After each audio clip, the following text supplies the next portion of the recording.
Nous voici à 870 mètres d'altitude au Gizeh. Si Saint-Étienne était un théâtre, nous serions ici au premier rang du balcon. Regardez cette immense statue du Sacré-Cœur qui nous domine. Pour les Stéphanois, c'est bien plus qu'un monument religieux, c'est un point de repère, une vigie, dans l'alignement parfait de la Grand Rue.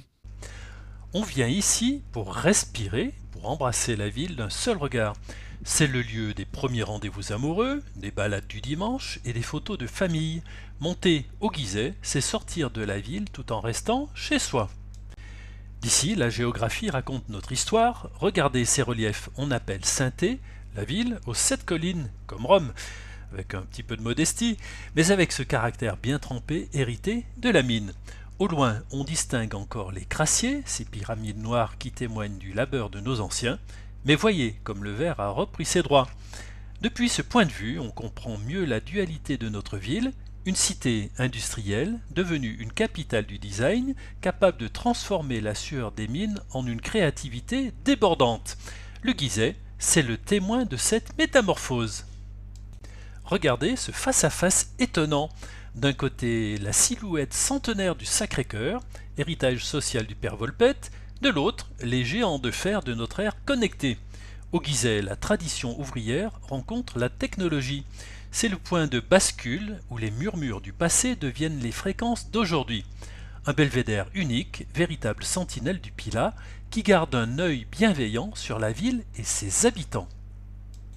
Aujourd'hui, le Gizeh est devenu le terrain de jeu des sportifs, les cyclistes s'essoufflent dans la montée et les trailers dévalent les sentiers boisés.